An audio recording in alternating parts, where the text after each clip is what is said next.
Hello, guys. Welcome to World Without Borders episode 2. I am Suzy and I'll be your host in this wonderful episode with Megan and Renata. On to you, Megan. Thanks, Suzy. Hi, Renata, and hi, everyone joining us today. Looking forward to our discussion. Thank you. Hi, Susie and Megan. Hi, everyone. We are happy to be here and we start this podcast.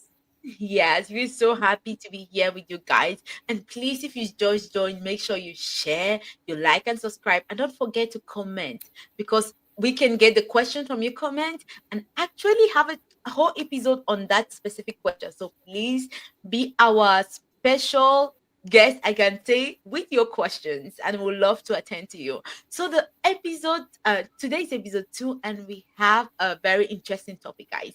I'm sure you will love it. It's called wedding ceremony across different cultures. So today we are going to talk about how is a wedding ceremony in Cameroon, where I'm from, in South Africa, where Megan is from, and in Brazil, where Renata is from. So we are going to share from a different point of view based on certain questions. So without wasting time, let's go into the topic of today. So the first question we are going to answer today under this specific topic is, what are some unique tradition in your culture and wedding ceremony that might surprise others? So I will leave the floor to Megan to start on this specific question.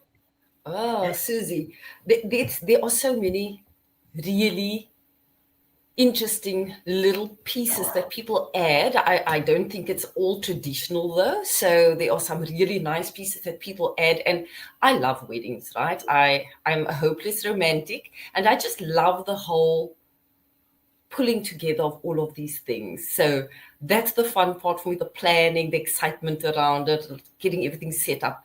But I think one thing that really I've always enjoyed, there's a little rhyme that goes something old, something new, something borrowed, something blue. And I'm not sure if you guys know about this, but in my world, growing up, it was something where the bride has to have something old. So either something, an old handkerchief of her mom's, perhaps something that her mom got married in herself or used to wear, some jewelry of her mom's, something new, so something brand new that she's bought for her wedding or received, something borrowed, so a good friend might borrow you something to wear on your wedding day, and then something blue. And so most people would have a garter or a handkerchief or a flower in their bouquet that is blue. And a lot of people seem to go with that little tradition. So for me, that's a really fun aspect that I've experienced in the wedding space and one that I personally love myself. Wow, thank you so much for sharing with us. And that is so interesting. Like to have that Yes. traditions in we don't have it in Cameroon. It's so fun to know, like to have something or something like so nice. Thank you for sharing. And then we have Renata. Please tell us how in Brazil, how does this go? Like all this tradition and share with us. So that's funny because even if I am born and raised in Brazil, I was married in the US with an American guy. So my wedding was here in the US. So my in Brazil traditional, they have a lot of things, but I confess that I'm not into a lot of the traditions. I know things like they write the name of the friends that want to get married inside the dress of the bride, because then they are going to be the next ones to get married. Um, and also I think they have to have something in red to bring some lucky. I'm not, and of course the white dress that's very traditional in our culture.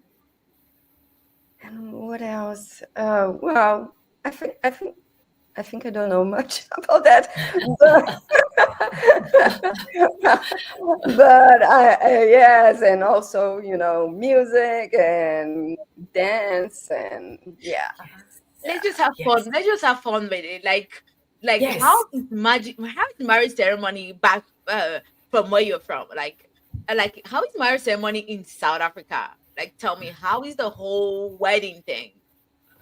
So let me just put this out there. So this is from my perspective. So I am what one would call a colored, Cape colored, and in our tradition, it's about the traditional church wedding, so a religious ceremony, if you are Christian perhaps, and that normally takes place in a church, right? And for people that do not get married in the church, they can go to your civic office, so your registry office, and get married in court, etc. But there is always this thing about a big family and friends circle celebrating with you. That's mostly how people do it.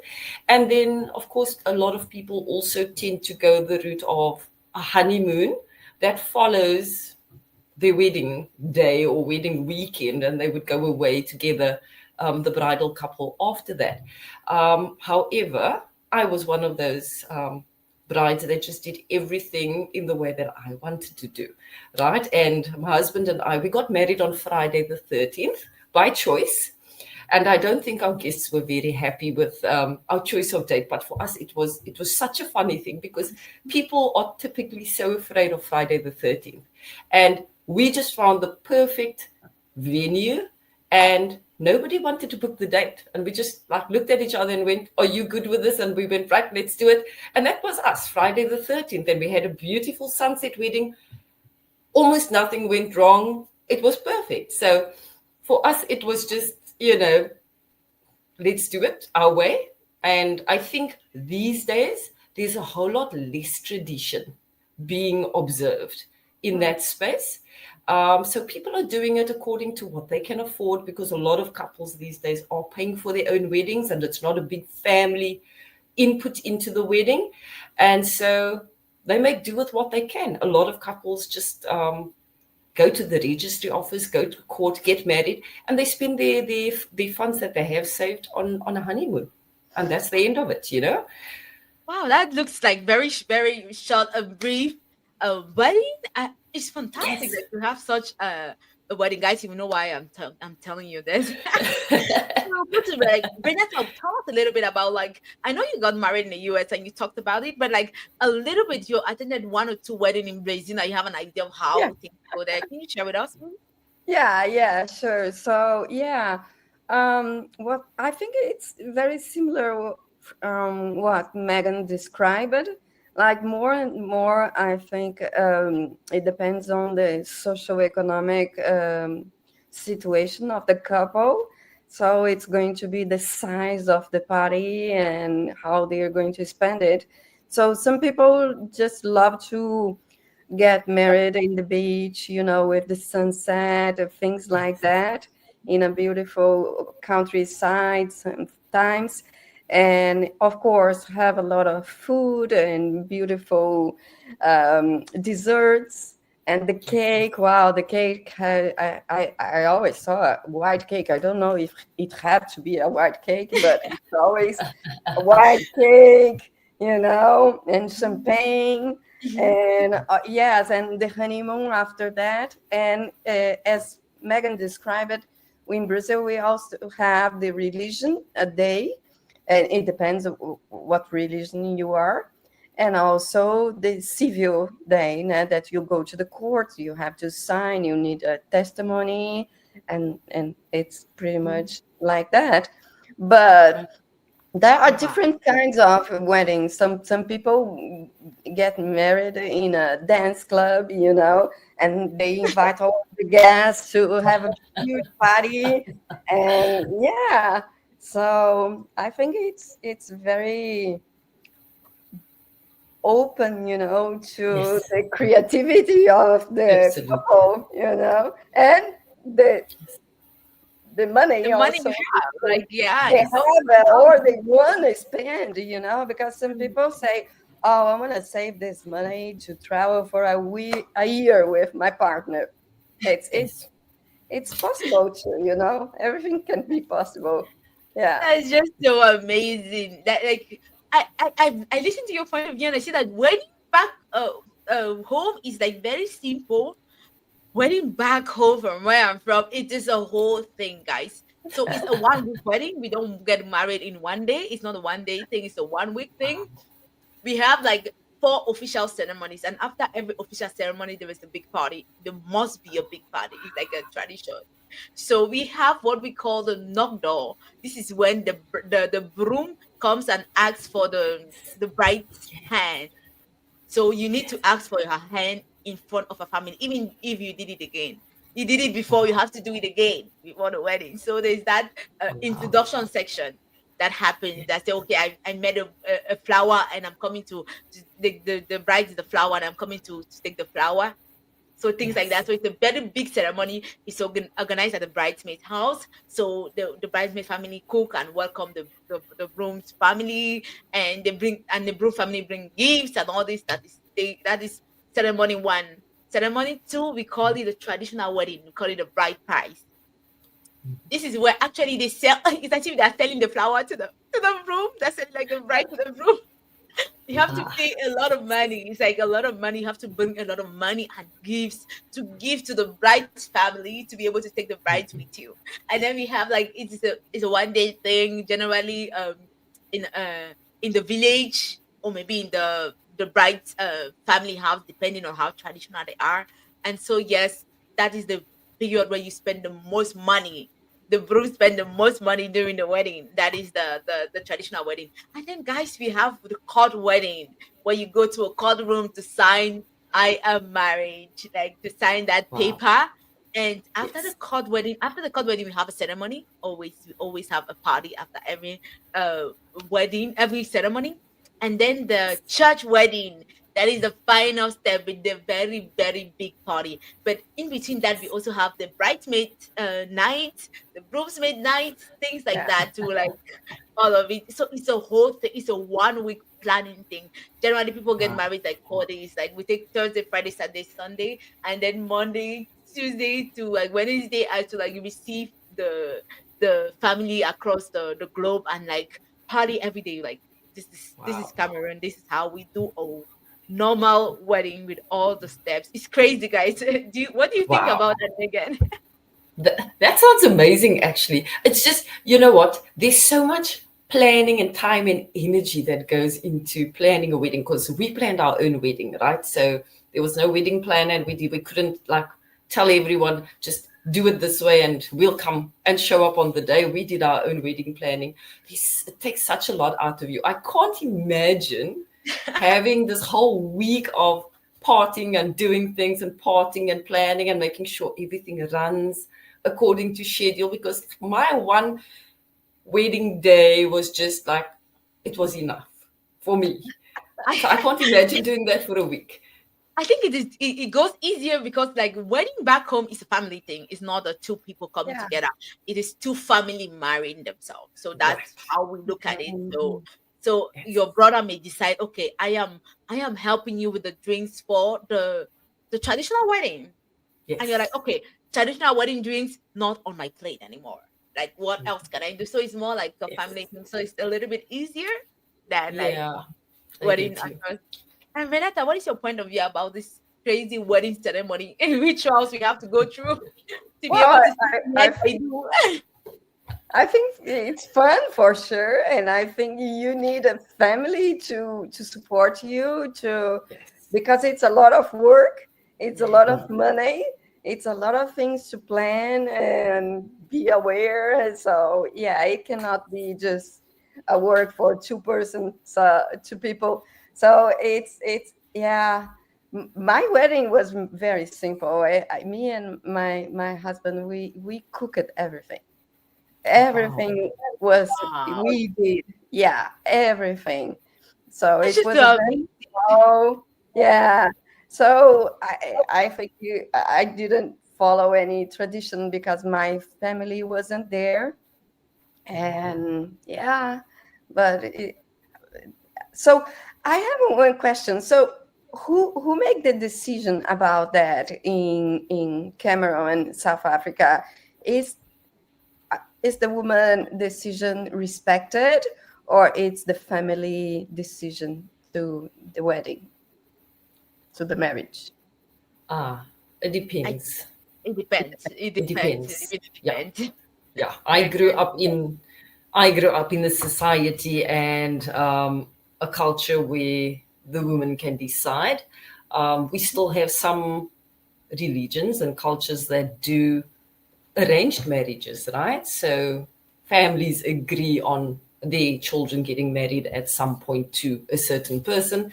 That's still enforced locally as well in some cultures.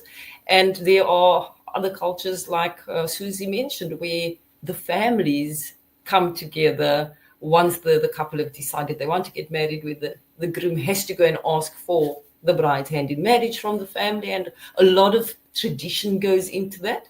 And yeah, we've got a whole host of options in terms Yeah, of how the weddings run out here, because we are so many cultures and ethnicities in one space in South yeah. Africa as well, and across Africa. I totally agree with Megan. Like the decision of how the wedding will be is like back home is more like, because we have big family, is more like a family decision, right? And the broom, with the help of the broom and the bride, because we know that, for example, the church party is for the bride's family to so we divided. We say, okay, the church party is made by the broom family always, and then Yeah. the court party, after party, is made by the bride family.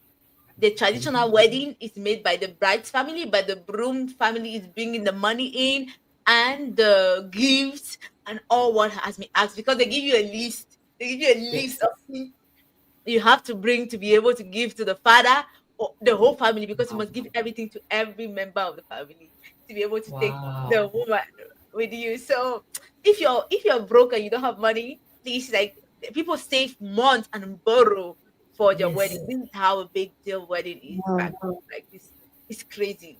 And you don't Yes. even have honeymoon included in it.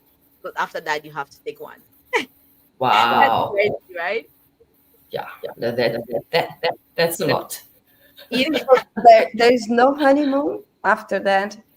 There is honeymoon, but it's not included in the wedding package. So after the wedding, then what happens after the wedding is your decision. It's like, okay, we have to go and take honeymoon. So the families are no more included in it. So you're Okay. included in the wedding ceremony that is like a week thing. And then after that, you're like, okay, I want to go. I want to go and take my honeymoon now. I want to take it after. I want to take it all on you. We are not Yeah. included in that again. So it's not like a family input in anything for honeymoon. Right. Right. Yeah. Or you could do it the way we did it. And we were so tired from planning our own wedding. We went on our honeymoon before we got married.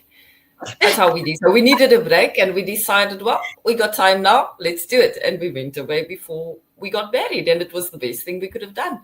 Yeah, Like yes. that from the dessert, no? Yes, why not start from the disease? Oh my goodness. And then go directly to like Yeah, to it the just wedding. made sense. It just made sense to us. We needed the break at that point. It like just de-stress and prepare mentally for the wedding, and we decided let's do our honeymoon then, and it worked perfectly. That's just the funny. And I have a question that next question I have is like, how many guests are expected at a wedding in your culture? Ooh, Wow, that's Yes. it's really it can it really depends on, I think, the economics involved. You know, where you live, how much family you've got around you, how many friends you have around you. For us, it was a decision about what we could afford, and both of us just wanted our nearest and dearest with us, right? So I also come from a very large extended family. My husband the same. So if we had invited everybody's brother, sister, cousin, mother, friend, you know, it would have become massive. And for us, we wanted a really intimate wedding. So we capped it at 65 people. And I think we had about 50 people at our wedding, and that was it. And Oh, so wow. for us, it was perfect because that's what we wanted. Other people invite 800, 1,000 people. I don't know if people still can afford that these days, but a lot of the more traditional cultures and families actually go and they invite the entire extended family. So it really does differ depending on where you are. Okay. Renata, a little bit of point of view on that. Like, how many people are expected at a wedding in like Brazil or in the US, because you had a US wedding? well, I have a very small wedding. about 30, 35 maximum, very intimate. And that's what we needed, and that's what we could afford also. I think it's like what Megan say, it depends very much how much you can afford, because I think some people can afford like for 500 people and they are going to do it, and they want you. But even I think more and more, a lot of people that have money also want a very intimate, like a private thing, without cell phones, without, So Yes. who decides on the wedding? Like who decides who to invite and who not to invite? I think it's who pay. Yeah. Yeah. Okay. Who pay for the wedding have the You know, power to decide who back is home, going to be invited. That's back that's home is you know, crazy. from Yeah. my experience, what I saw in my life, it's like who is paying the bill? But I don't Right. know. Yeah. Yeah, from back Yeah. home it's like crazy because it's like the minimum expected at the wedding is like 150 minimum, but you are not the one that decide who comes to your wedding or not. Like you have your own invitation list. Your husband Yes. has his. Your father has his. Your mother has. She has her own list of people she's gonna invite. Wow. It's like you are not the person only deciding on who comes to my wedding and who But doesn't come. that's fair if Wow. they are involved in the work, in the money, in everything. Are So involved in everything, like the yeah, wedding ceremony. It's like a family thing. It's not the one person getting married, it's a whole family, like getting married, Yes. coming together. I remember my Yes. sisters, it was so great. Like we had all these people traveling from everywhere. Like people come to the house for like a week before with things and we cook. And it's just like so fun. It's like, and Wow. after that you're broke because Yes. And tired. I'm tired. You don't even want to see anybody do anything. You're just like, can I just be Wow. with my husband? So what? Yes, exactly. Wow. That's Yeah. crazy. It is I think, great. yeah.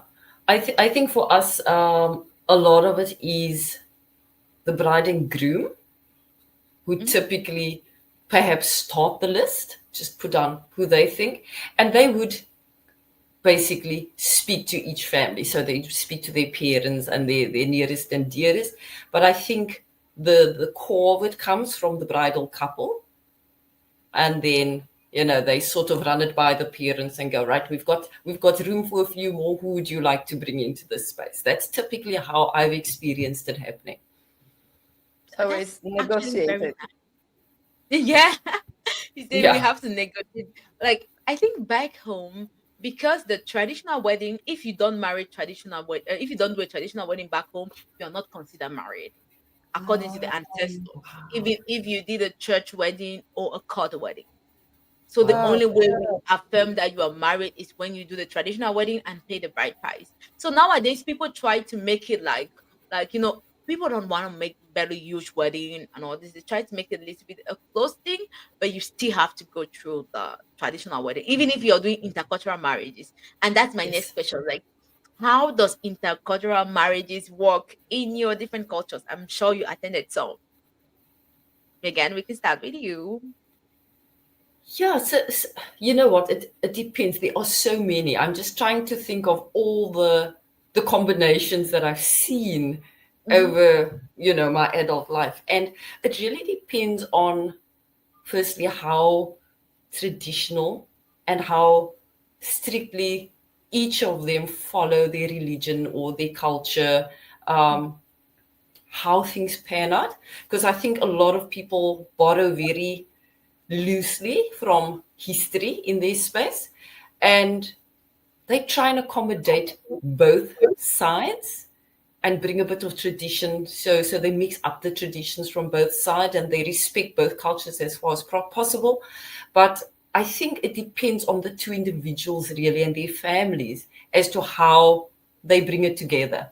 And that always makes it for a really, it's always unusual. There's always something very personalized that comes into the space, because even if a Christian and a Muslim person marry, some of them will marry and the female might change her religion, right? And adopt the males. The other time the male might change. and adopt the female's religion. And so it depends on which way they decide to go and live their life together and raise their family, if they plan on a family. That determines how the basis of the marriage and the ceremonies and all of that play out. So there's so many variations, because we also, Suzy was saying this earlier in our pre-recording chat, there are so many cultures, so many ethnicities running around in our space in South Africa, in Africa, and I'm sure with Renata, Brazil and South and the US as well. So it just depends on how they come together, who's marrying who. And that would determine like the gist of what they pull into that space together. But it's really cool to see how people are combining things. Yeah, I think it is like crazy, like when you come, like two different cultures like come together. Like back home, we will allow you, the only thing you're allowed to change is your court wedding. You're allowed to have a court wedding in another country. Right. But the church, the traditional and the nogdo must be done from where the girl is from. So if I'm from Cameroon and I want to get married to somebody else, he must go Yes. to my country and do the necessary step Right. before we even do the wedding. Oh, the wedding doesn't mean anything, even though it means to the world, it doesn't mean to the Wow. culture. That's Yeah. like how. And your Oh, Renata? in Brazil, it's the religion part is a choice. Like I didn't have a religion wedding, so I just had the as we say civil wedding, where the judge and that was all. So I think in Brazil, I'm not sure about the statistics, but I have the feeling that it's growing. Um, the fact that people just live together and they don't get married for different reasons, I think. But maybe it's because economic things too, because they postpone. Oh, we don't have money for a big wedding now, so we are going to wait. We are just going to live together. Some people like this just think like that in Brazil. And for our culture, it's pretty much okay if you are going to do that, so it's acceptable. I don't think, of course, we are going to have, Brazil is a big country, like some families are more traditional, some families are more religions, and they don't want, but in general, I think Brazilians are very open-minded, and yeah, and I think the economic issue is a big part of that, because Brazilians love party, love music, good food, get together. But so who is going to pay the bill? That's the question. Right. Right. I think in Right. Cameroon they're ready to pay the bill for you just to party because they party everything. So they're like, you know what, you just set it up and we are going to bring what we need. Just set it up and things like that. It's crazy, but it's literally happening. Like just set it up and Yeah. just give us a place and music. That's all we need. That Wow. they're gonna show All we up. need. That's all we need. Like it is crazy, but it really goes like that. And I think we should have, I don't know about you, uh, girl, but I think we should have another like episode on this where we really go in deep into like how does this really work? Like I really want to like more about it. I know in Cameroon Yes. it's a little bit crazy. Like in India it's also crazy because they have the same Yes. culture a little bit. But how does it really go? And those funny moments where you married somebody, for example, if I married somebody from the US and it is a, I would say, white person, it goes back, you'll be so funny. The whole ceremony thing, the whole Really? traditional thing will be so funny. And Oh, I don't know, I live to view it because my brother actually married a white person. And it was just so funny, like all the tradition and how things goes. And I was just dying laugh at the back because they oh said my have goodness. to do and all this. So the intercultural marriage sometimes is very challenging, depending on how Yes. traditional your family is. And I agree on that.